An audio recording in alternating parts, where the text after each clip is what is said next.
Kaibigan, nandito tayo sa tagiliran naman sa kabilang tagiliran ng bahay at nung garbage day hindi ako nakapag hindi ko na i-video ang pagko-compose ko. Yung aming kitchen scrap na pinagtabasan, pinagputulan ng mga gulay, prutas, mga nabulok na rin na hindi na nakain.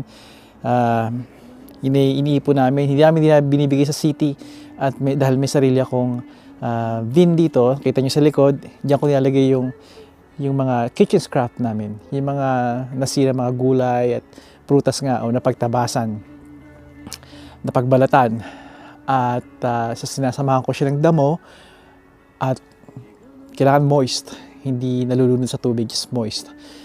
At sa tamang panahon ay naging fertilizer siya. Kaya tawag ko homemade fertilizer. Composting ang tawag dito. Halika ipapakita ko sa inyo. Sana kung kumakain kayo ay magpasintabi sa inyo. Pwede nyo nang huwag nyo nang ituloy ito dahil baka mawalan kayo ng gana. Pero natural ito eh. Kaya halika ipapakita ko sa inyo. May rule ako dito. Noong una ginagamit ko, gawa ko ay mga nasirang karne na rin. Yung mga hindi ko nilagyan ng karne, gatas, or isda dahil nakaka-attract yun ng mga hindi ka nais-nais na mga hayop.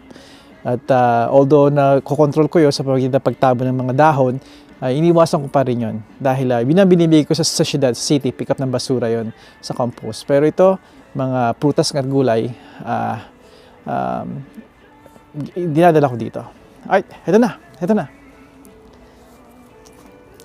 Nakikita nyo siya, nako-compose na. Nakikita nyo may McDonald's dito, yung bag lang.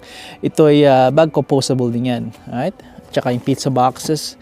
Nakikita niyo may ito yung mga good mold. Ito yung nagbe-breakdown sa mga ito. Kapag may nakita kayong halaman, that means malamig na yung compost ko. Pero mawala rin yan once na uminit muli yan. At iinit yan dahil ihaluan natin yung fresh na mga kitchen scrap. Umpisahan natin dito.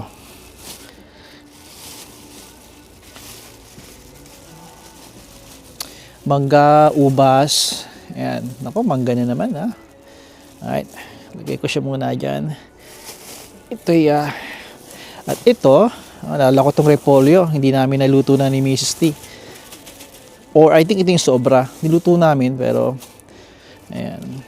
May kanin pa lang napapasama. Minsan napapasama yung mga kanin. No big deal. Pero majority nito ay prutas, mga patuka ng ibon, at anything na yung mga natural. Mukhang hindi ko ito matatanggal ng isang kamay lang balot siya, cucumber, pipino sa atin, hindi na ito nakain. Alam ko, may isip nyo sayang naman. Sayang nga, pero hindi maiwasan kaibigan. Pinakamaganda nito, i-breakdown ninyo.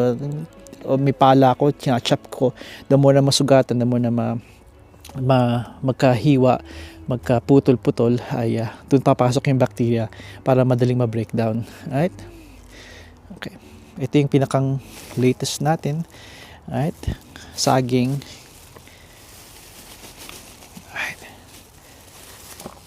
Okay. Nakita ninyo. Yan. Tapos nyan, sandali thank you yung aking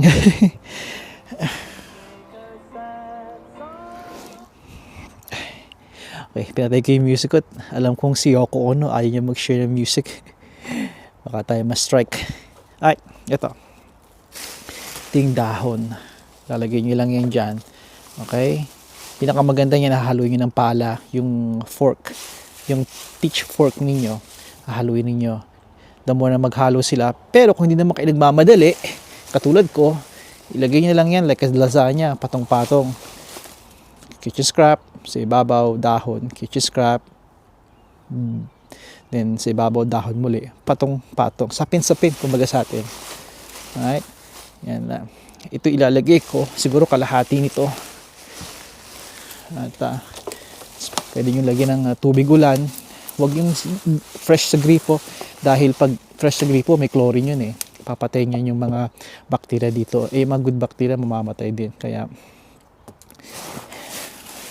iwasan niyo. Kailangan Kung tubig galing sa gripo, hintayin niyo ng at least 2 araw para mawala yung chlorine, o ibilad niyo sa araw, di ba? Pero marami kami ditong tubig ulan, at yun ang perpekto. Lalagyan ko ng tubig yan. Okay, hindi kailangang basang-basa.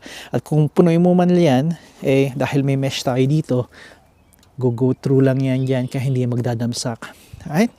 Yeah, ito yon. At nakikita ninyo, marami akong mga compost dito. Kaya yan, patabanan natin yan para ngayong summer. Right? Napakaganda niyan, kaibigan.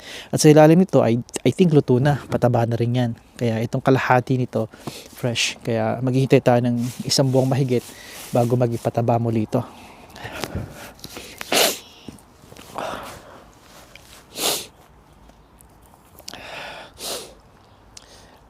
Okay kaibigan, dito ko natatapusin at maikling video lang.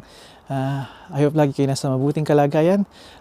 Sa tuwing makikita ninyo ang video to, matatagpo kayo ng video na to,